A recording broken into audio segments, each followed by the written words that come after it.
Eigel is a veteran, small business owner, and a conservative. He and his wife Amanda have long ties to St. Charles County. The Eigels own St. Louis Skylights, one of the fastest growing skylight installation companies in America. The couple purchased the company only a few years after leaving the United States Air Force as aircraft maintenance officers at Whiteman Air Force Base. They returned to St. Charles County to raise their children closer to family and to be a part of the local community.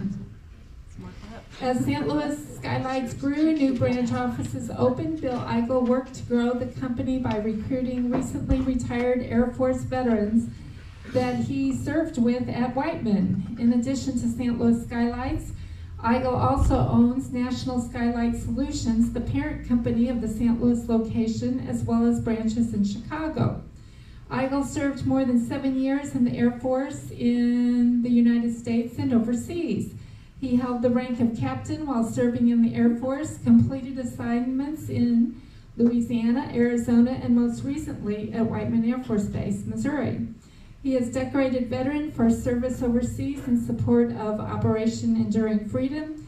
As well, he was awarded commendations for his service in Ashgabat, Turkmenistan. Got it. That's good. That was well done. It was well done. The Eigels are active in the St. Louis Catholic Church, and their children attend St. Joseph's School. Take it away. All right.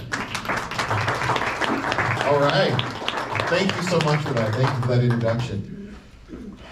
Let's go Missouri. All right, let's go Missouri. Let's go Mo. Now, first of all, thank you everybody for having me here tonight. This coming to visit the Cape Girardeau We the People group was one of the first visits that I made more than a year ago when I first started talking about becoming the next governor of the state of Missouri. So I cannot believe it's been 13 months since I've been here, and I got to tell you, I've had a chance since the first time I was here to travel more than 47,000 miles in my truck all over the state of Missouri, meeting groups just like this. And I got to tell you, I got a really special place in my heart for the We the People groups, which are not, as you know, are not just here in Cape Girardeau, they're all over the state. And they're made up of folks like you and me that got involved in politics probably for ultimately the same reason that you and I did, which is they identified something wrong with our politics, right? They instinctually know that something's going wrong in our country and our state, and a lot of folks are now realizing they want to do something about it. So We the People is one of those educational organizations that is really telling folks what's actually going on. And you know, if you look at what's going on in Jefferson City, there's a lot of folks that are angry about that, right? And so as I've traveled, I've met all these people, I've seen so many things, had so many conversations, but I got to tell you, just last week, I did something cool. All right, I did something really cool. I became the first candidate for governor in the state of Missouri to endorse Donald J. Trump to be the next president of the United States. Yeah. I know, I can't believe I'm the only one, but here we are. And yet, you know, I bring that up because you know why I endorse Donald J. Trump? This is endorsing Donald J. Trump. That's not a statement about everybody else. That's a statement about Donald Trump, because Donald Trump is a disruptor. Donald Trump is a guy that, for all the tens of thousands of politicians to come before him, he was the guy that did not assimilate into Washington, D.C., that did not become part of the swamp, right? He coined that term, right? The swamp. Everybody hates the swamp. I have a different term for the swamp. That's not just active in Washington, D.C., but it's active in Jefferson City, too. Yep. I call it the status quo. The way things are. The way things are because a few powerful folks in Jefferson City want to keep them that way. Regardless of what the status quo means for you, regardless of what the status quo means for your families, for your pocketbook, for your whatever it is, they want to keep your power. And they're using your power that was not granted to them, it was granted to you by God, to benefit the sovereign nation of America. And you know what? Look at this. I love this. Here's a spoiler alert for the tax levy that your city council is going to propose at the next city council meeting. Here's the spoiler. They don't need it. All right? But it is a status quo institution in this state, in this country, that government always wants more from you. More of your money, more of your rights, more of your liberties, all in the name of the status quo. Well, you know, I've been in office now for 7 years. I guess that makes me a career politician. And I got to tell you, I'm pretty hated in the hallways of power in Jefferson City because I have been, for those 7 years, exactly who I promised I would be when I first ran for office. When I was first coming to meetings, just like a couple of the other candidates here saying, hey, my name is Bill Eigel and I think about running for office. In fact, Jan was one of the first people that I met back in 2015. It seemed like a long time ago. I had no gray hair, I was thinner. And everybody was saying, who's this Bill Eigel guy? He wants to run for the state senate. Who's this guy, right? He's saying things that we hear from a bunch of other politicians. What's going to make him different? And you know, there is truth to the idea that you don't know who someone really is until they're granted power, right? You don't know who they're going to become because it's a corrosive, corruptive influence on the imperfect human mind. But after 7 years, the person that I have been, every day I've been in office, has been the one that is turning back against that status quo. And it's a status quo that doesn't want to see things improve in Missouri. No. The status quo is more than happy to continue profiting from the record number of your tax dollars that are going down to Jefferson City. And if they have their way, Bill Eigel's not going to be the governor of this state. They've got two other candidates in this race that they would much rather have than a guy like me. And Missouri, as a result, will stagnate. It will continue to stagnate. I mean, when you think of states that are doing good in this country, we're not thinking about Missouri because we're falling behind those other big red states. What big red states are doing well in this country?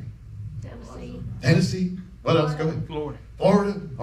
Texas, right? I hear the same ones over and over. North or South Dakota, Tennessee.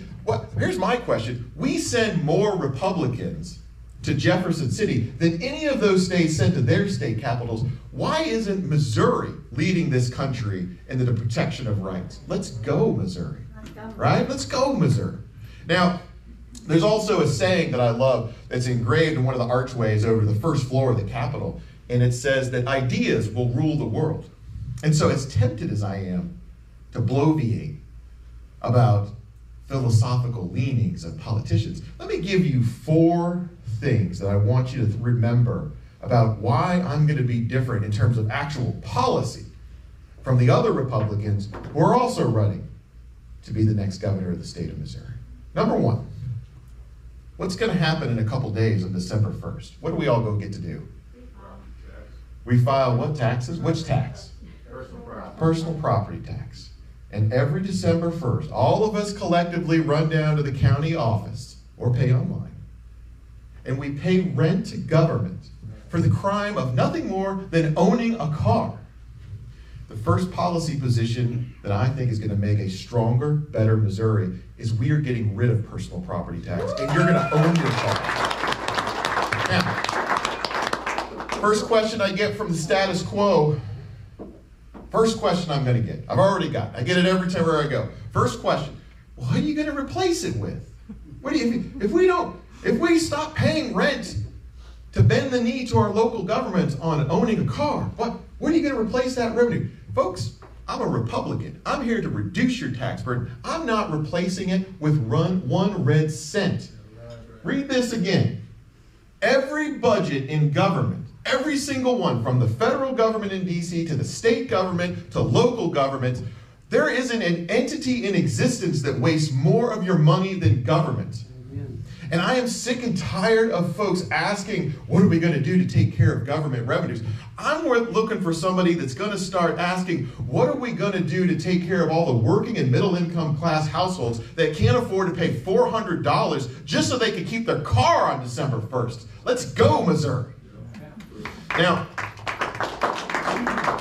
let me put this in a little further perspective. I want to arm you with information. Next time you hear someone say to you that we can't get rid of personal property tax, remember this. The value of every personal property tax bill on every citizen in every county of every jurisdiction in the state totals ultimately about $1.7 billion.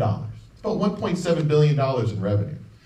The amount of growth that we had just in our state revenues, just the growth we had last year was $2 billion. Meaning we could have gotten rid of every single personal property tax of every person in this room, everywhere in the state, and still had $300 million of new spending to do in Jefferson City. Is that what we did? It isn't. What did we do with all that money? We wasted it. The budget that Mike Parson proposed and got passed, which I voted against, had $10 billion in new decision items and pork barrel spending in that budget in Jefferson City. That's why I get so aggravated when folks in government at all levels have the gall to ask me, where are you going to get the money to afford that tax cut? Of all the problems in this state, not one of them have anything to do with government not having enough of your cash. The reason the hallways hate me, the hallways of Jefferson City, is because I'm willing to say these quiet parts out loud. Now, that's number one. And by the way, if you ask the other candidates running for this position, if they'll support that plan, you're going to get a lot of political double talk. Oh, we believe in low taxes, but I don't know if we can get there. I don't know what the plan is. The plan is we're going to cut taxes, folks. That's the plan. That's number one. Number two, Cape Girardeau is kind of infamous right now because this is the only place in the state that has a new chapter of the World Economic Forum. How many of y'all are familiar with that, right? Well, the World Economic Forum is just one such foreign entity that's coming into the state of Missouri and trying to take control of our land, to take control of our food supply, so that they could take control of your lives.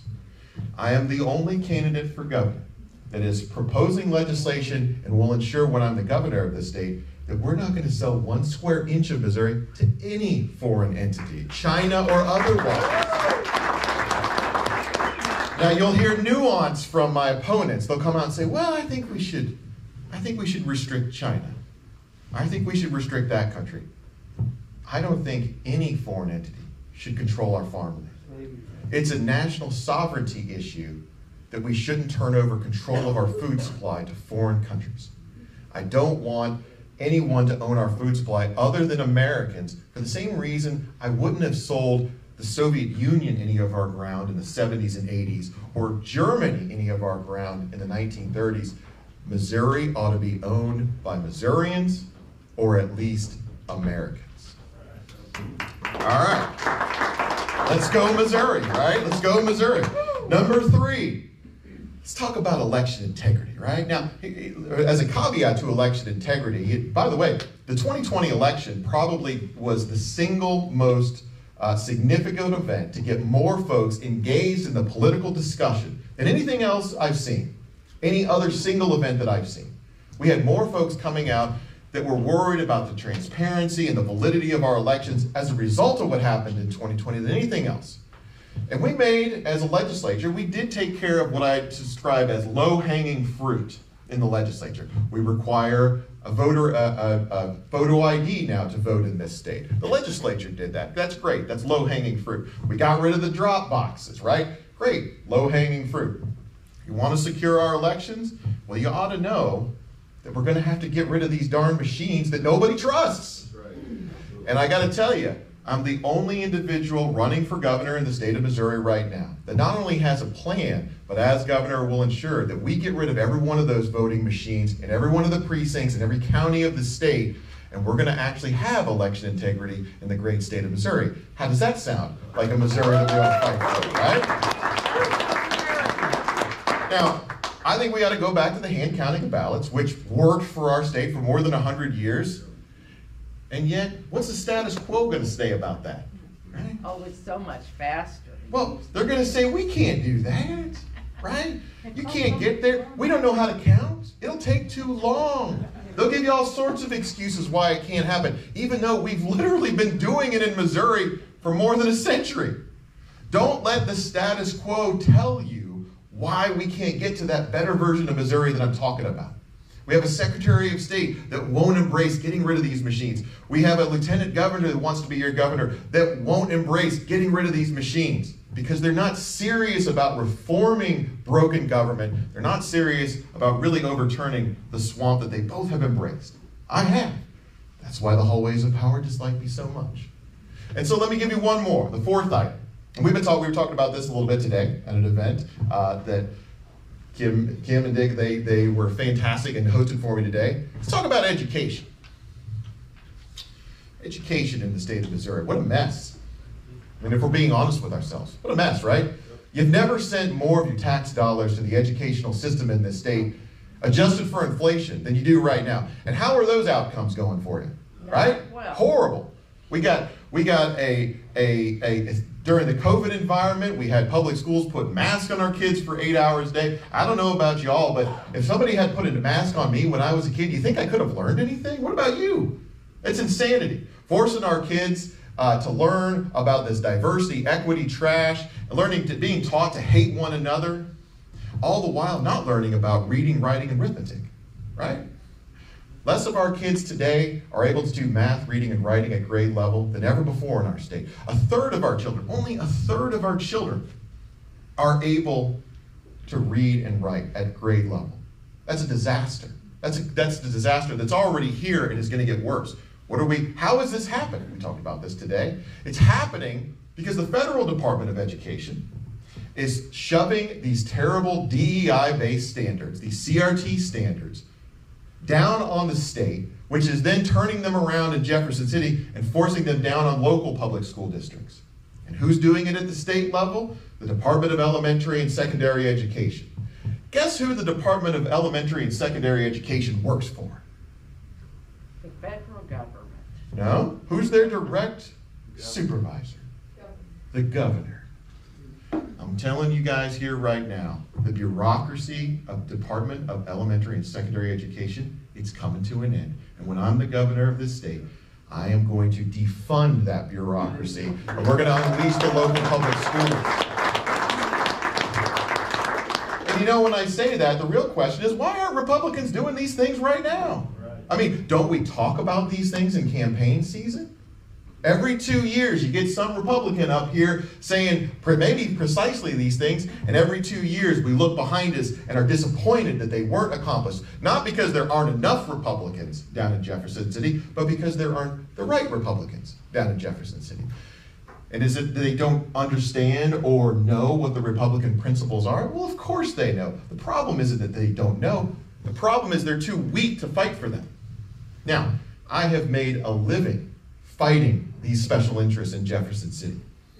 And sometimes the only people I have on my side are folks like yourself who are calling and praying and hoping that one day we're going to beat the swamp, we're going to beat the status quo, and we're going to deliver the conservative Missouri that one day a Ron DeSantis or Greg Abbott's going to wake up in the morning, turn on their TV, and say to themselves, how can we be more like the Show Me State? That's the Missouri I'm talking about, folks. Let's go, Missouri.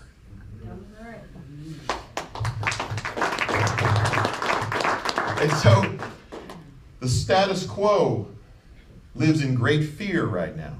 Because when I first announced that I was thinking about running to be the next governor of the state, the status quo said, no, we're not worried about that. Bill Eigel will never be governor. He doesn't have enough name ID. He doesn't have enough money. He'll never compete. Well, I got to tell you, the latest polling has me in second place now. And for a swamp that didn't think that we were going to inspire folks to commit to us financially, we've raised over $2 million this year. Wow. Not from big corporate donors writing massive checks, but by more than 100,000 individual Missourians writing me $23 at a time.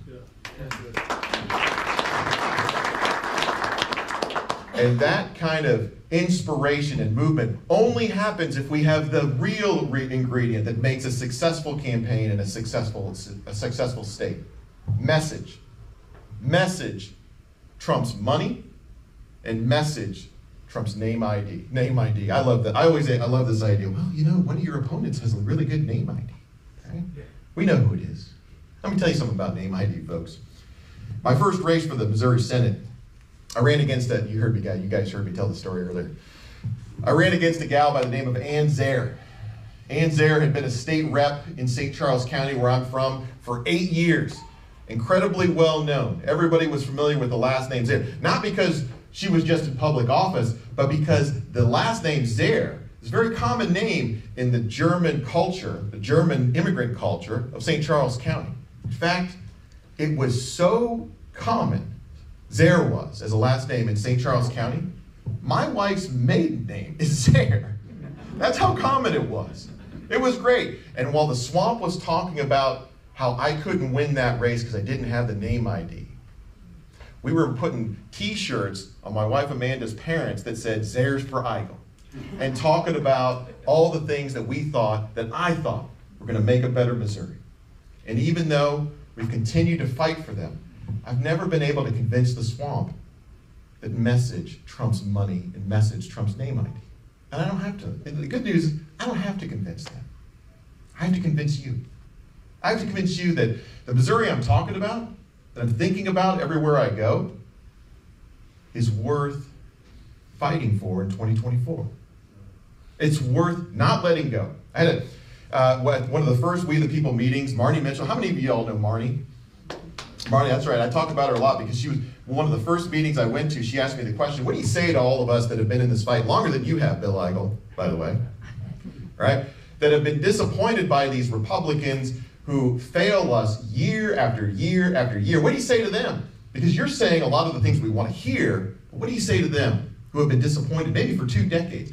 I say, don't let go now. Don't give up now. The electorate in this state is so angry, they're throwing politicians out at a record clip.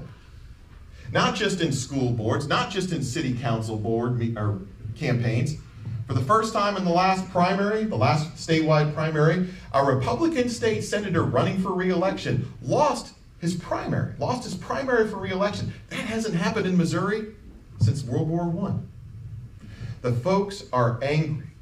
That's the word I use if I describe the sense and the feeling from the people I've been talking to. They're angry, not just disappointed, not just frustrated. They know instinctually things are wrong in this state, and they're desperate for the thing that's missing most in Jefferson City, which is leadership. I'm making a commitment to you that I'm going to unite the Republican Party, not by kowtowing to the powerful special interests in Jefferson City, but by calling on those Republicans in Jefferson City to do all the Republican things that they promised they would do in every 2 years in every election going back to the turn of the century. And I think there is such a desperation and a willingness for people all over the state to engage and empower that message that I'm putting everything else on hold so that I can be here tonight and talk to you all. It's that important. I've got 2 kids, 20 and 17. A son who's 20, he's here tonight, and a daughter who's 17. And I want them to find opportunity, like every parent does. But you know what, more than that, I want them to find opportunity in Missouri.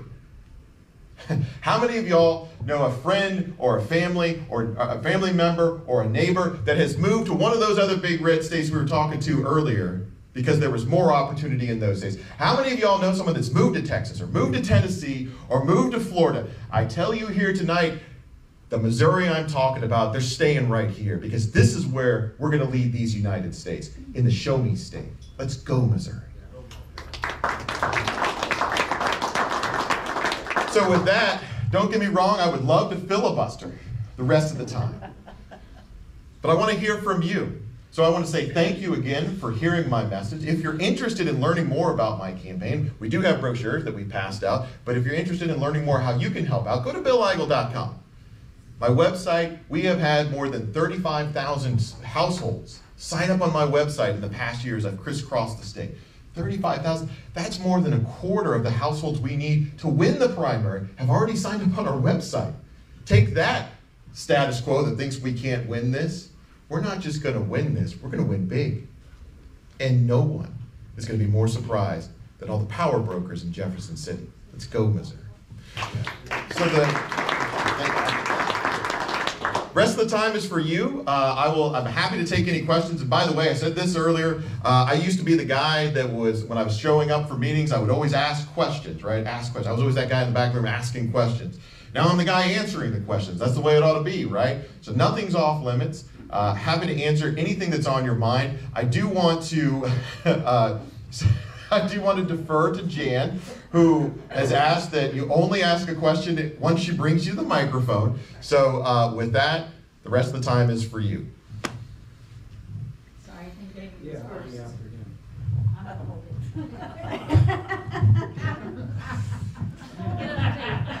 it.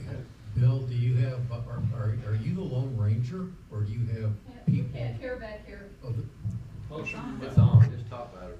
Are you the Lone Ranger in your pursuit of excellence, or do you have others that you can cubby with? Oh, there are, believe it or not, there are a few Republicans. There's more than a few Republicans down in Jefferson City right now have already been elected who are looking and hoping for the same day that you and I are hoping for, and are hoping to be empowered to not just be in the majority, but to be what I describe as a majority of the majority. Like, take the Missouri Senate right now. The Missouri Senate has 24 state senators. Well, out of those 24 state senators, the number of individuals that vote with the party platform more than 80% of the time is probably only 9 or 10 of them. And so we've got to get, one, leadership from the senior-most levels of the Republican apparatus in Jefferson City. That starts with the governor. And two, yes, there are other individuals that are just waiting for that moment to where the people are going to make their desire so well known, they're going to empower those that are actually going to do what they promise in campaign season. So don't also underestimate the impact of having the right governor. To give you a quick example, that Mike Parson has grown government through the budgets that he's presented more in the 7 years that he's been the governor of the state than in all the Democratic governors combined. And every year we've had a Democratic governor going back to the founding of the state. How many of y'all realize that? I mean, does that sound like fiscal conservatism that you hear about in campaign season? Of course not. And it pains me to say, because I had much higher expectations for the governor, but because he's been so focused on growing government, right, which is the root cause of all the other issues we have, he's missed the opportunity to pass the actual policies that folks care about. He's talking about growing government while people are suffering because it's difficult to afford $400 to keep your car. What about regular property tax rates, right? Regular property taxes. I was just in Kansas City last week, and their assessments have gone up 35%. 35% they've gone up in Kansas City, and I'm sure it's almost bad, or maybe even worse here in Cape Girardeau.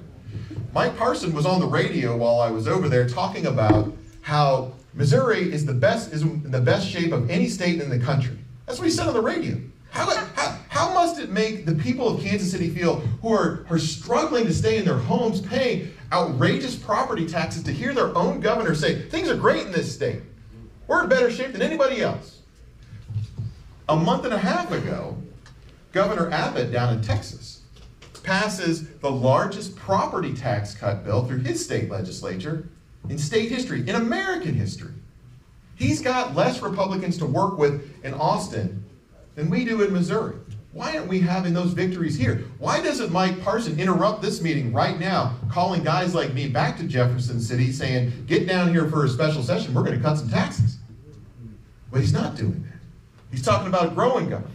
That's why people hate politicians, because they're sick and tired of hearing the wrong thing, and then they get leadership that doesn't do what it promised in those campaign seasons. So there is a big growing minority at this point in the Republican Party that's going to be empowered by active and engaged patriots like yourself and everybody in this room in 2024. Right, Kim? I bet you think I'm going to ask you something about education. I'm curious. I'm not. Oh, okay, all right. You always keep me on my toes, Kim. There you go. We hear constantly about the process, the legislative process.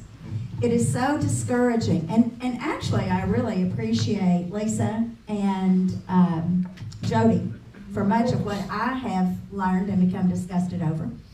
The legislative process and having a bill that has a title. The title changes because they want to throw 1,000 things onto it. Yep. Leadership holding up a bill until everyone feels the urgency to do something, even if it's wrong, and it usually is. The other issue is lobbyists writing the bills, Yes. handing it to a legislator who puts his name on it, and he didn't write a word of it, and I doubt if he even read it, Yeah. and taking it to the House or Senate. What can the governor's office do about that? So, first of all, the role of the governor, especially in the legislative process, is similar to the leader of any organization. It's up to the governor to articulate what policies are important to moving this state forward, to limiting the growth of government, to alleviating the tax burden, to defending the rights of its citizens. And his job is to lead from the governor's office, pushing on the legislature to pass these items, and then, if the legislature doesn't comply, holding them accountable with his public platform for not doing it. So Mike Parson, in his most recent State of the State address, you heard me tell, I know I'm going to tell some of these stories that we talked about this morning, but in his most recent State of the State address, which is his opportunity to stand in front of the legislature and every person in this state and talk about what's going to be important for that state moving forward in the next 12 months, spent a whole hour talking about all the new government programs he wanted to spend your tax dollars on. $10 billion in new government programs, as a matter of fact. By the way, don't forget what I said, personal property tax is only $1.7 billion. See the problem and the disparity there? Imagine, instead of spending an hour talking about growing government and using that platform to just talk about how he could make government bigger, imagine if Bill Eigel walks up there and says, folks, the institution of personal property tax is finished in this state. We're going to defend our farmlands from the World Economic Forum and any other foreign country that seeks to take it from us. We're going to fix our elections by booting out these machines and getting back in the hand counting of ballots in this state. And for all you bureaucrats over in DESE that have been teaching our kids to hate one another, your day is done.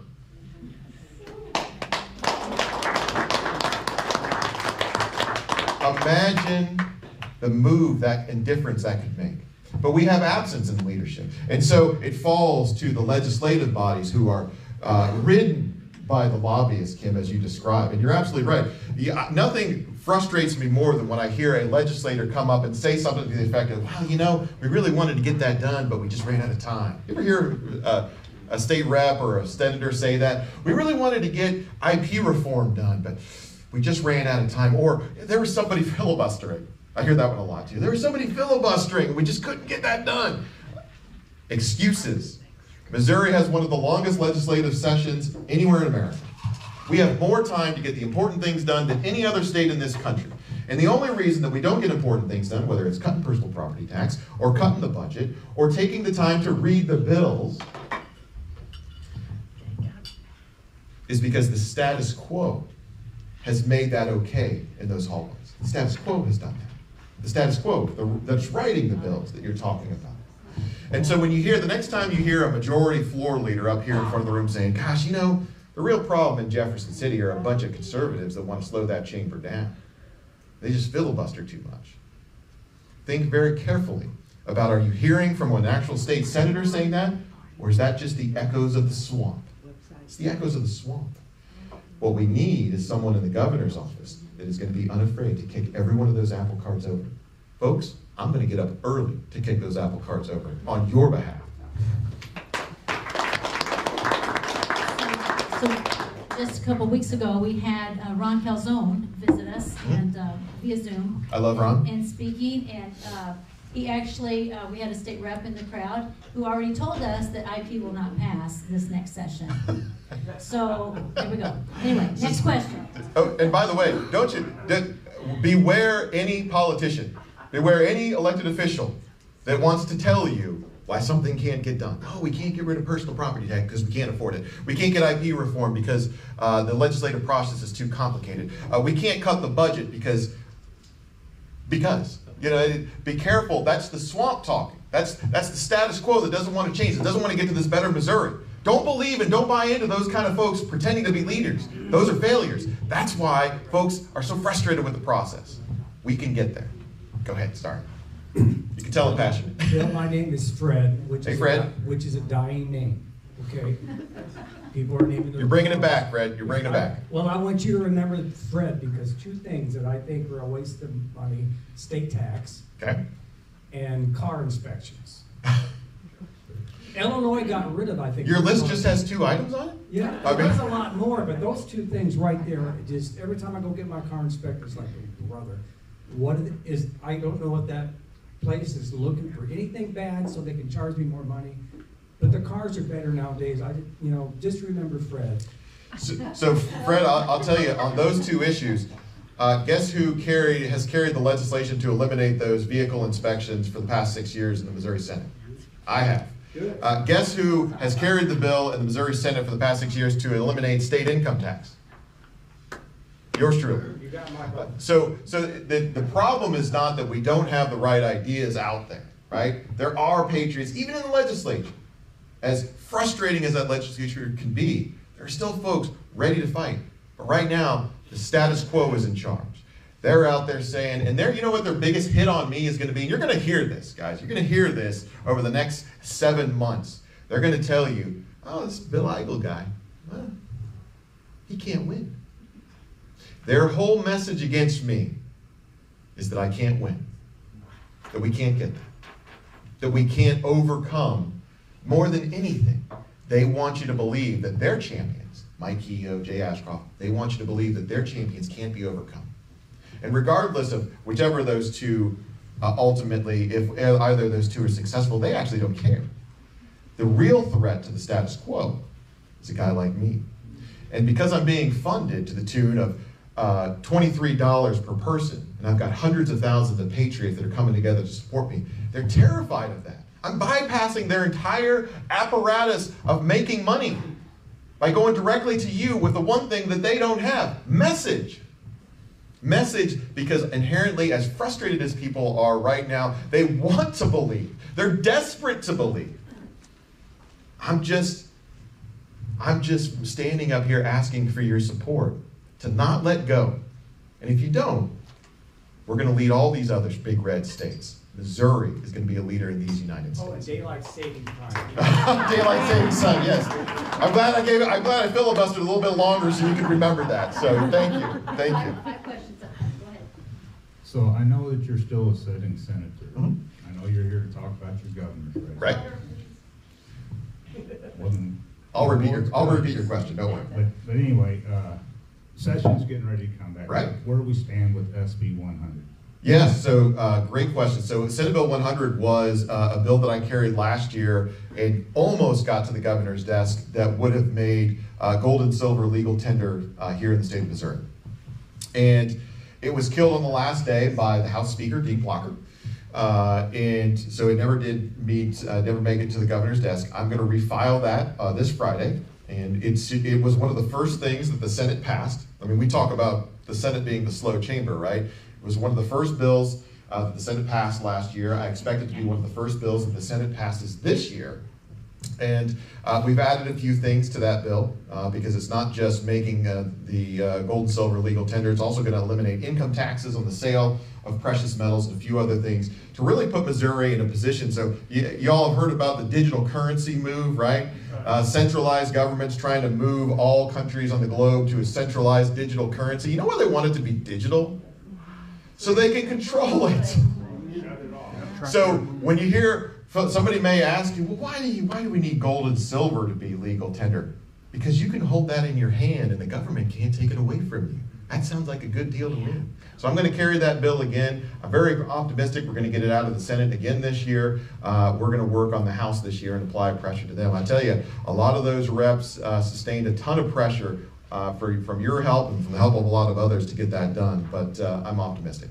Was something added to that bill? On the same subject.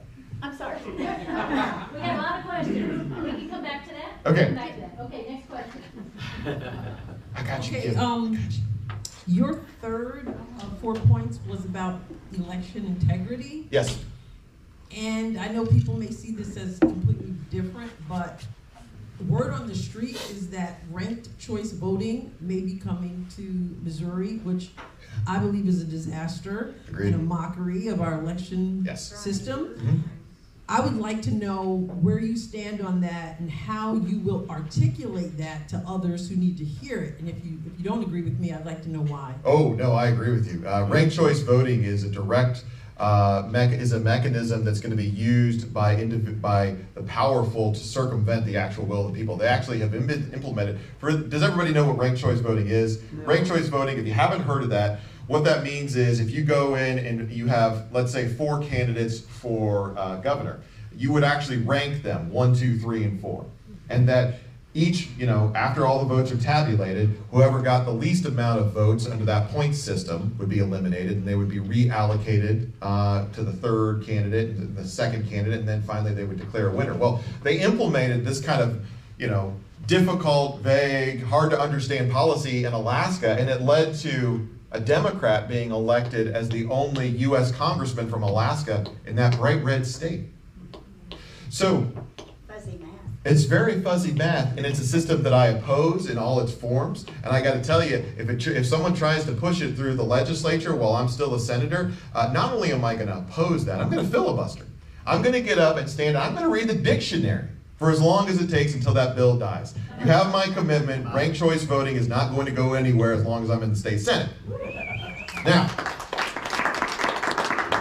when I'm the governor, that's going to be something I'm aggressively opposing as the governor and encouraging other Republicans to understand that manipulating the election process to try to produce different outcomes for certain special interests that don't match the values of Missouri citizens is not a good idea. And I think that there already exists a lot of pushback against ranked choice voting, although I got to tell you, I believe that one of the 3 gubernatorial candidates in the Republican primary, Mike Keogh, actually supports ranked choice voting and has made public comments to that nature. So hopefully if he's ever here speaking to you, you can ask him that question as well. I'm curious what he'll say. But I'm going to continue to oppose that. I think it's a bad idea, and we've got to resist that wherever it tries to come into the state. And I think that I'm not worried that it'll make it through the legislature. I am worried that it's going to make it through an initiative ballot. In fact, this kind of brings up a good point. The initiative petition process is broken in this state. We have such a low standard for adopting initiative petitions that some very powerful special interests have come into the state. And how can that happen? So, yeah, that's a great question. They come into the state, spend millions of dollars lying to the people of the state about the intent and effects of their amendments, their initiative petitions, and then they get put in the Constitution. I'll give you a good example. Everybody here remember Amendment 3? Yes. Amendment 3 was the marijuana petition, but it was more than the marijuana petition, right? There was 38 pages and 50,000 words. How many of y'all have heard of this thing called the single subject clause that protects the ballot from multi-subject initiative petitions? Well, the reason that initiative petitions have actually become a problem in the state of Missouri in the past 10 years is because things like Amendment 3 or Clean Missouri were allowed to get on the ballot in the first place. According to section 116.120, there is a statewide official who's empowered to reject the Amendment 3s and the Clean Missouris from the ballot before they ever get there. Do anybody know who that person is? The Secretary of State. The Secretary, what'd you say?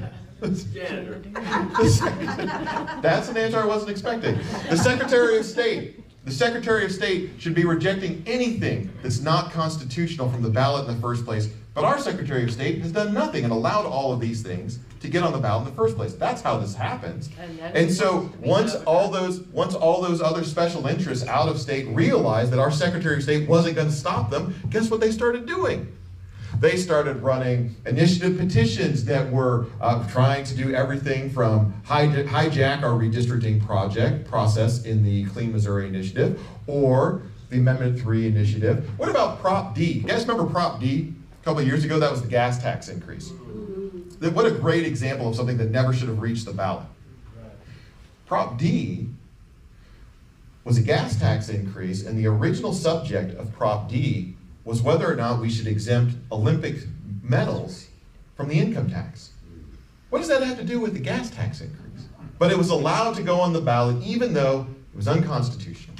Now, listen guys, there's no law that we can pass that if we don't have statewide office holders that are going to defend our rights, defend our constitutions, that are going to make a difference worth a hill of beans here. And that's why I say that the other 2 guys running in this race are part of that establishment. They're not here to reform the system. They're here to preserve it. I'm the guy that's going to run against it. Yep.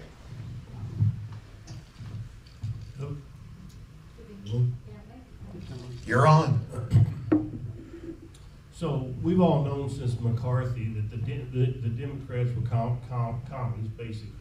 We've known this forever and ever and ever. They are not our problem.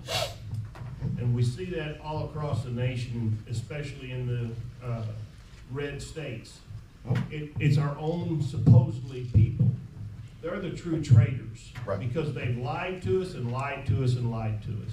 You're talking about the Republicans. Well, certain Republicans. Call them whatever you want, right. But they're traitors. Yeah. Because if they did anything, Trump showed them how to do everything, and that is do what you said you'd do. They do nothing they say they're going to do. Mm-hmm. So we know that you've been fighting this system. Mm-hmm. And so our own representative has nothing but excuses. And you know, if he says that even if you want to fight, there's no way to win. See? And so here we sit, we put these people in, some of them good, some of them not, you know. So my question is, what can you say? The magic seat is not necessarily the governor. The magic seat is every one of those guys. And the other thing is they have usurped any way that we, as the people that voted them in, can have a say or even know what's going on because they do not report back to us. It's like the school board does everything under, you know. So my question is how, you know, as governor or whatever, how can we help? What's a system that we can begin to change this? See, because like you said, the status quo, that's what's winning. Right. So what defeats the status quo? What can you do to help defeat it? What are you doing right now? Well, we can't do anything. We send people to do something. Well, that's all we can do. Bear with me for a second. So bear with me for a second. What are you doing right now? What are you doing right now, right at this second? I'm itching, I guess. Here's what I think you're doing. Here's what I think you're doing. You've got a state senator at the front of the room that's asking for your support. You're asking that state senator, what do you believe and what are you going to do to fix the swamp? A lot of folks say, what can we do to help? You're doing it. If every person in this room calls a state legislator tomorrow and asks them that question and puts them on the spot, we're going to change the world, folks. 3%. That's right, the power of the 3%. And you know, when anybody tells you, if anybody tells you, gosh, you know, I'm fighting the good fight down there, but it's just too hard to overcome. I'm reminded of a saying by George Washington. You may have to fight when there's no hope of victory, because it's better to perish than live as slaves. And you know what? I think everything we're doing is worth fighting for. And I'm here to tell you, yeah, I get outvoted all the time by my colleagues. Not just the Democrats, but the Republicans who joined with the Democrats. I mean, we talk about DEI and the education system. We tried to defund that in the budget this year. 9 Republican senators voted to preserve DEI positions in state government. When I'm the government, I'm just going to defund them on day one. I'm not going to wait for the legislature. So beware of any elected official that has bought into the despair that the swamp wants to feel. Remember I told you how the swamp, when the swamp's talking about Bill Eigel, they're going to want you to believe that he can't win, right? And if you buy into that, they don't have to say anything else, right? They've already won. Well, what is the difference between a legislator that says that, I just can't beat the swamp? There's no difference. The swamp has won. That's a symptom of the swamp winning, and is precisely why Missouri is stagnating. You know, the status quo, I like to put in terms of how big the status quo, the swamp, actually has gotten. You know, we are spending so many of your tax dollars down there in Jefferson City. We actually spend twice per person in this state what the state of Florida spends per person. Think about that. How is that possible? Does anybody believe that we have a more elderly population that has more needs than the state of Florida? But the state of Florida is spending less than half per person than what we are. How can that happen? The state of Florida is taking less than half per capita what we're taking from the federal government to pay our bills. Does anybody here, when we talk about the Constitution, what about the 10th Amendment? When we're getting half of our budget like we are from the federal government, Who's got the power in that relationship?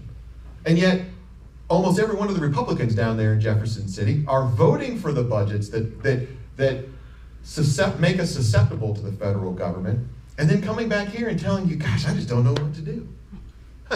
They're in need of leadership and a vision for this state that's going to go in a different direction. As the governor of this state, the governor under our Constitution is actually a very powerful position, primarily because of his influence on the budget. He recommends the budget, so he sets the tone for what we are and are not going to spend money on. He has line item veto authority over items. So if I propose a budget as the governor and the legislature wants to waste $10 billion, I can just line item veto those. And then the governor has withhold authority over the budget. Nobody's more powerful when it comes to the spending of government dollars than the governor himself. No one's more responsible. And so if I go in there and my intention is to defund DESE and defund all those bureaucracies, that is a sea change that will occur that all those folks in Jefferson City are terrified might actually happen because they know that you guys are starting to get pretty angry.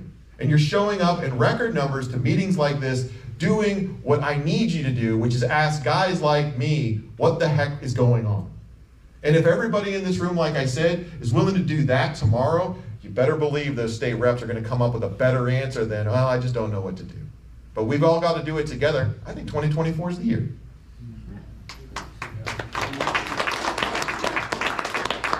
Bill, let me start this with a positive affirmation. All around. Bill, let me start this off with a positive affirmation. Governor Eigel, I've got two things to address with you. Let's go, Missouri. On the bone to pick, you said public officials elected. It should be elected public servants. Yeah. There's a big change in wording there. Yeah. It not only changes our mindset, but it changes the mindset of the people we're dealing with.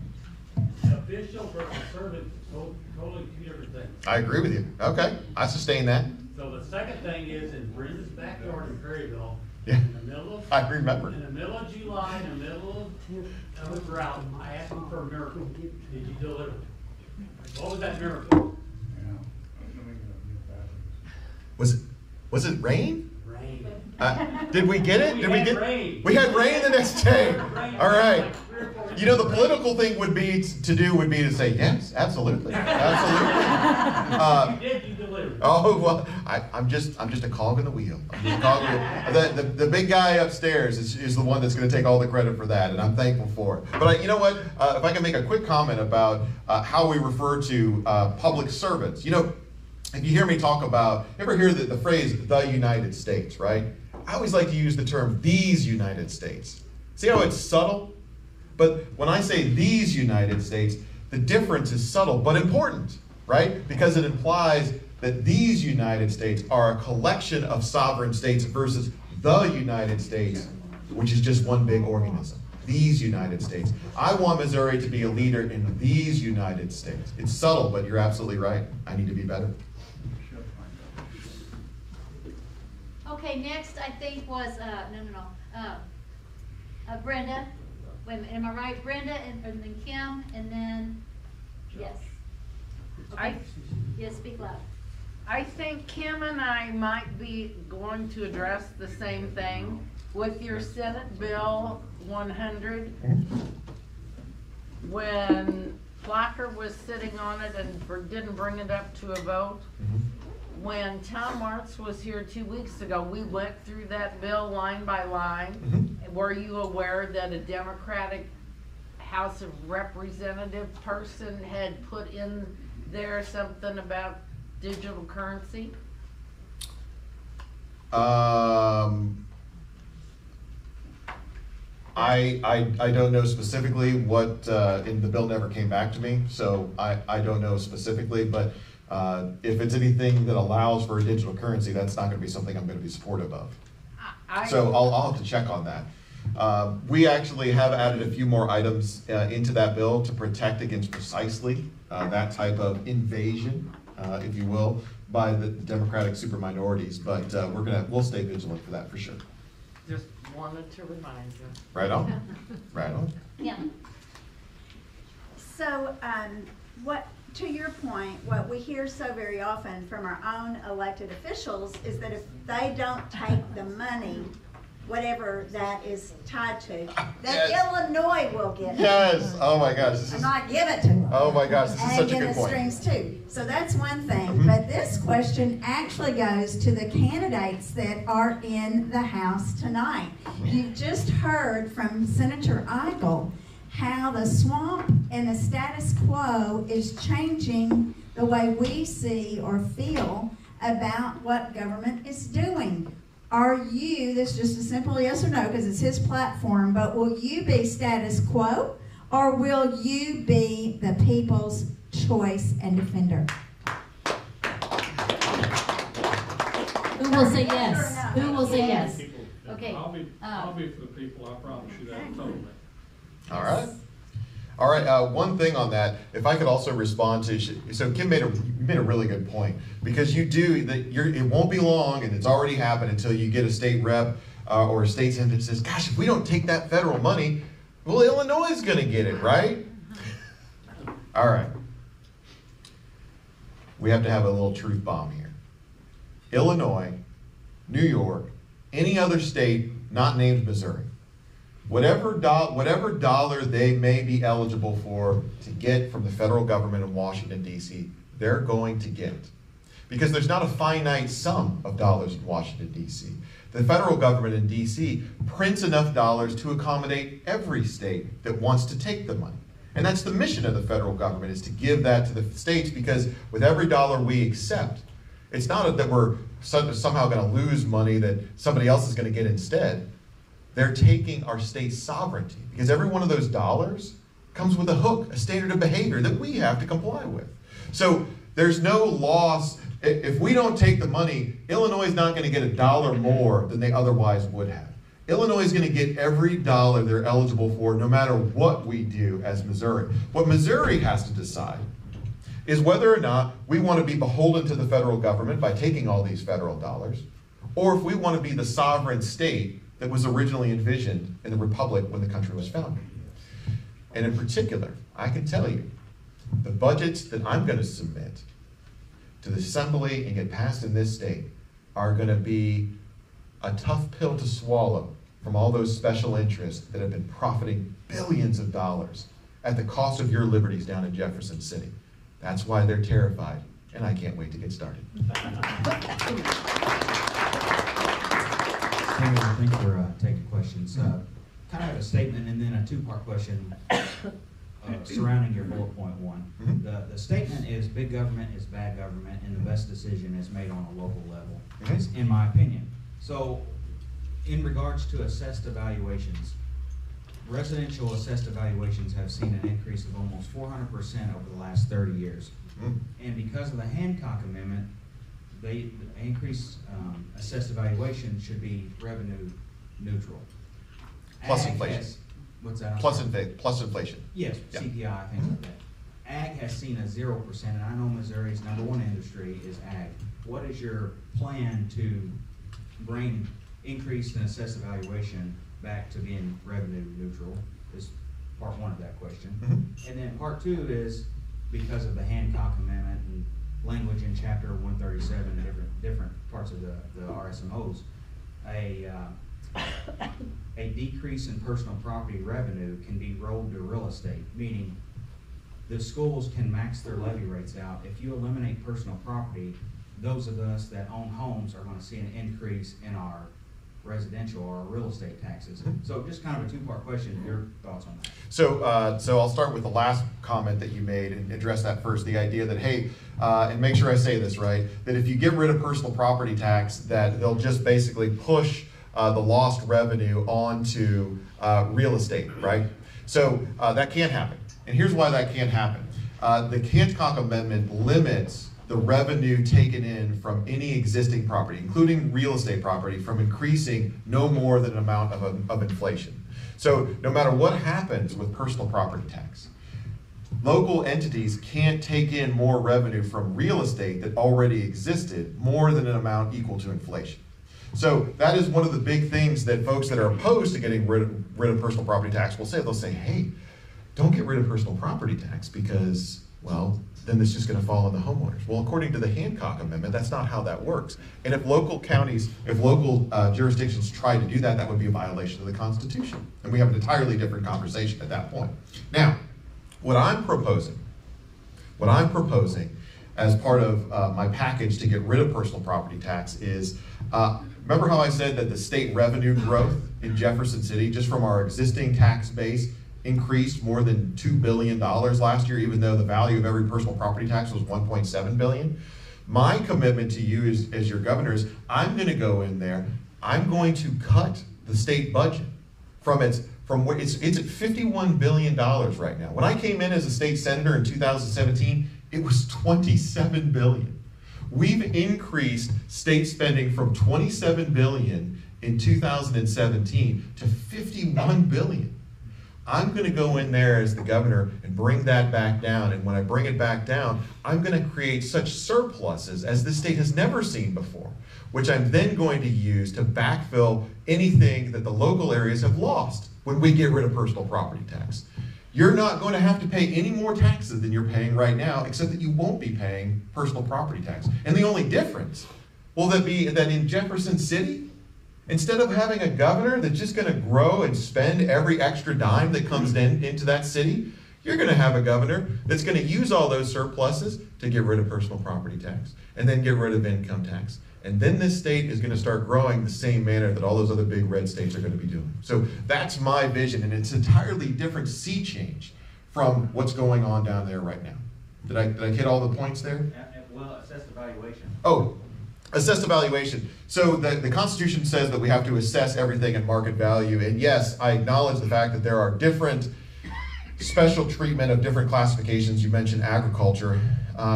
But I got to tell you, regardless of if your house is if your property is classified as residential, if your property is classified as commercial, or if it's classified as agricultural, remember this: the tax burden in this state is too heavy.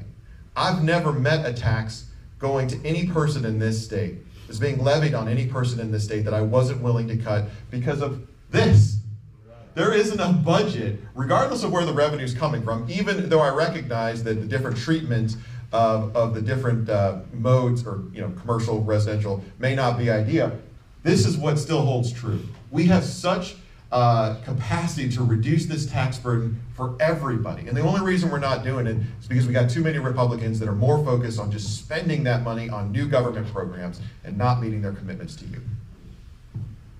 Well, and a reminder that Article 1, Section 2 of the Constitution says it has to be applied equally. Don't forget that. Okay, Brenda, and then Rita, and then back here again. Okay, not Brenda, Linda. We're sisters. I know both. Okay. That's a great t-shirt, by the way. Yeah, I know. That's a great t-shirt. Fantastic. Okay, my question has to do with hospitals. Okay. With healthcare. Right. My husband was in the hospital a month ago, and there were certain things that I seen that I didn't like, and I had the pleasure of meeting with the administrator of the hospital. And because of the marijuana law, they can't hire all this auxiliary staff that they need to run the cafeteria, to clean the hospital, to even come in and take your blood pressure. Yep. So what can you as governor do about our healthcare situation? And those restrictions, where are those restrictions coming from? They're coming from the federal government that has such an influence on the medical apparatus in this country. So what will I do as the governor to start alleviating that? We're going to stop taking all this federal money that puts us in these kind of positions in the first place. So remember, going back to my political origin story, before we had COVID, before we had the issues that we're dealing with today, we had Obamacare. Remember that? You guys remember Obamacare? You're going to keep your plan, your rates are going to go down. I can't believe they actually said that our rates were going to go down. And I was ignoring politics at the time. And then when Obamacare happened, I was running this little small business with 30 people in it. And my premiums were going to go up 70% in 1 year. And my benefits were going to get cut in half. Yes. And since the introduction of Obamacare, look what's happened to our medical system.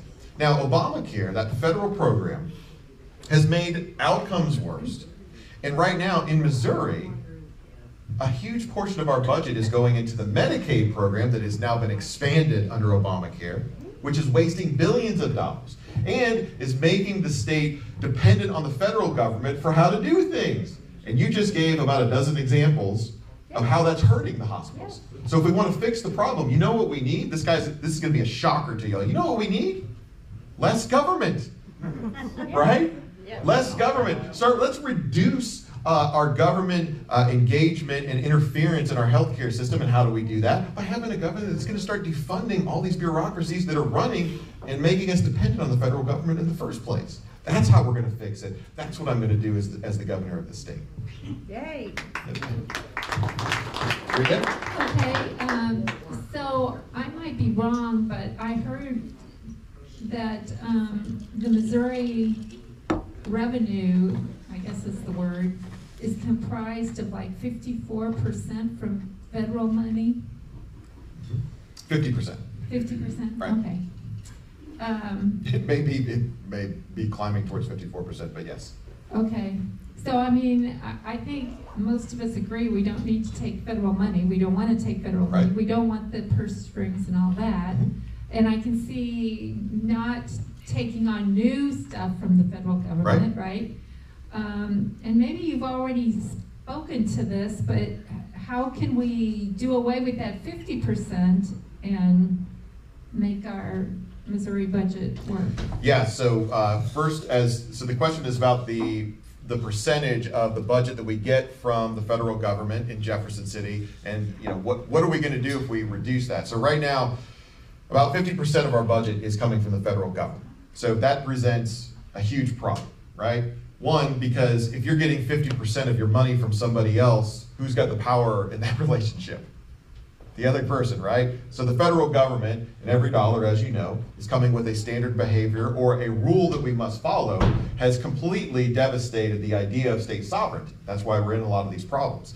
Now, in 2001, this pains me to say this, when Republicans came into power, the percentage of our budget that we were getting from the federal government was about 15%. So Republicans have grown that dependency on the federal government. And you know who's been leading the charge, pushing Republicans to take all this extra federal money?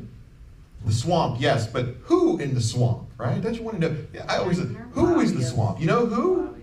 But yes, lobbyists, but which lobbyists? You know who? The Missouri Hospital Association, the Chamber of Commerce, pushing legislators saying silly things like, if you don't take this money, Illinois is going to get it. Don't you want the money? Well, of course we want the money. It's going to buy us more buildings that in many cases we're not even using. So we have an opportunity, and believe it or not, here's what's going to really drive you nuts. A lot of that federal money that the legislature is appropriating and subjecting the state to, the regulations that come along with all that money, a lot of that money is not even being spent and gets returned to the federal government at the end of the year. So we don't even make use of the money in some cases, but we still have to follow all the restrictions. Whoa. I mean, imagine that. Imagine if I just reduced, I could go into that budget and eliminate a third of the federal dollars that are coming with all those catches, right? That we're not even actually spending down in Jefferson City. And we could do that in the first year.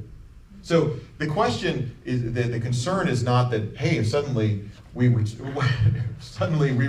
ourselves to 2015 levels of spending. The government's not going to have enough money to operate. Like I said, Florida is operating just fine, spending half as much per citizen than we are. So the question, the concern, I'm not concerned at all, that we could do with far less money that's getting appropriated to that process. What we don't have is a willingness to say, we're going to get the sovereignty of the state back, we're going to get our finances under control, and we're going to stop being vulnerable to the federal government. That's what's missing in our government. Oh, for sure. All right, super. We have 7 minutes left. So we have one 7 here, minutes. and then Michelle, and Jason, and then we're done. Okay. 7 minutes. Okay, I'm going to back up a few years here. When the gambling came in,